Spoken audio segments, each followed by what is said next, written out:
Steamed about service on SEPTA? Well, now you can vent. It's an even nicer mural as well. Do you ride often? Yeah, I do. I have my monthly trans pass. Okay. So, all the time. Very good. Well, thank you so much. You bet. Good news, SEPTA travelers. There's a new voice in town. Kurt Heinley, the newly appointed Assistant General Manager for Customer Service for SEPTA, is listening. And he wants to hear it all, the good and the bad. My fundamental job at SEPTA is to make sure that our customers know that customer service is a super duper priority with the new organization. SEPTA General Manager Joe Casey thinks Heinley is the key to a new approach, re-emphasizing customer service, about getting it right. People may have automobiles, more automobiles today than they did back in the 40s and 50s, but their ability or the desire to use them as often as they did before is going to be more limited, so they're going to be looking for new ways to get around. Clearly, Kim Heinley's job is to help elevate the level of customer service for SEPTA. But in order to do that, he'll have to listen to what the customers have to say. I think they can provide a friendlier service and a cleaner service. Some of the questions I would pose would be just more cleanliness on the service, and then just more promptness in the ticket sales. They issue about like more delays, because sometimes trains break down and then you're sitting there like waiting. That's like the only thing, because sometimes they don't like really say when there's delays. I think the biggest issue that I would have would be that sometimes the cars aren't air conditioned, and like half of the train you can't really go on and get a comfortable ride. More buses. Can we get more buses on the route? We're hearing things about adding more service, making things more convenient, doing a better job with communications, generally positive, constructive criticism. Heinley believes that criticism will help upgrade SEPTA's service. But, he cautions, that takes time. You can't do everything at once, so you try to find out what's going to give you the biggest bang for the buck, be the most positive thing for the most people, and go from there. For Newsbreak, I'm Matt Neder.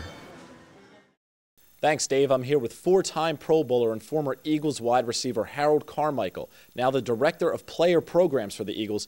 And Harold, 13 seasons as a Bird, plenty of playoff experience. You played in Super Bowl 15.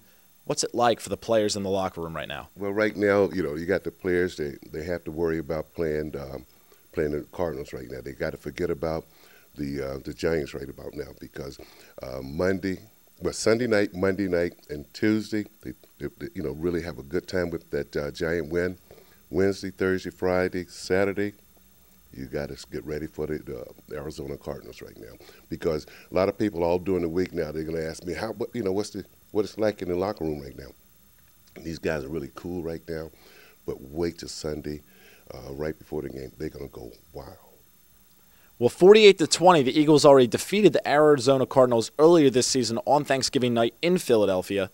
What do they have to do this coming Sunday to have similar success? Well, pretty much the Cardinals, they knew they were going to be in the playoff from their division, so maybe they wasn't playing very hard. But the Eagles right now has to forget about that they beat them before and just prepare to beat them again. The Cardinals might have, like I said, they may not have been really putting all their effort into winning the game just to be able to save a lot of the guys, keep them from getting hurt.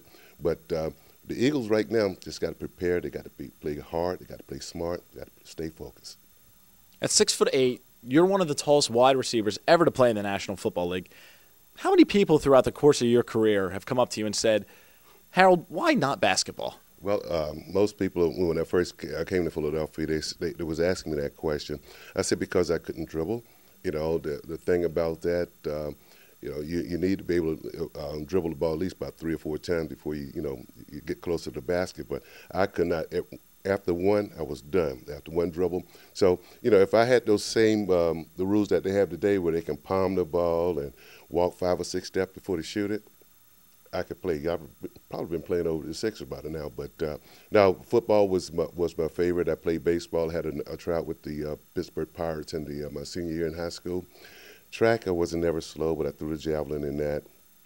And again, basketball and football was my 2 top sports, but I love football. Well, over 8,500 career yards receiving along with 79 touchdowns. I think it's safe to say you made the right choice. Harold, thank you very much for your time, and good luck to you and the team this coming Sunday in Arizona. Thank you very much, Matt. It's great talking with you, man. You too. And that was Harold Carmichael, one of the greatest wide receivers ever in Eagles history, talking about the Eagles' playoff chances this Sunday against the Arizona Cardinals. Let's go back to the studio. Following a dismal tie with the previously 1-8 Cincinnati Bengals, some of the easygoing Philadelphia critics have begun to call for Andy Reid's job. The head coach, however, has other things to worry about. I don't get into all that. I'm here to do my job. I know people want us to win football games, and we want to win football games, and that's the important thing. And so anything that gets in the way of that, I ignore and try to take care of business and get ourselves on the right track. The Eagles were on the wrong track for most of Sunday's game. Miscues on both sides of the ball beg to question this team's confidence. Right now he's got to be very confident in himself and trust that if he just keeps doing what he does best, that he'll be right on. So, and that's what it is with every player right now. You gotta believe in yourself and the people around you in the system. That system failed to produce for the Eagles this week, with Donovan McNabb committing 4 turnovers, including 3 interceptions, which generated all but 3 of the Bengals' 13 points. You know, when you have turnovers, it kind of limits your opportunity of winning games.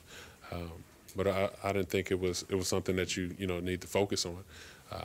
Sometimes that's going to happen, but it's all on having short-term memory and being able to focus on the next play and moving on.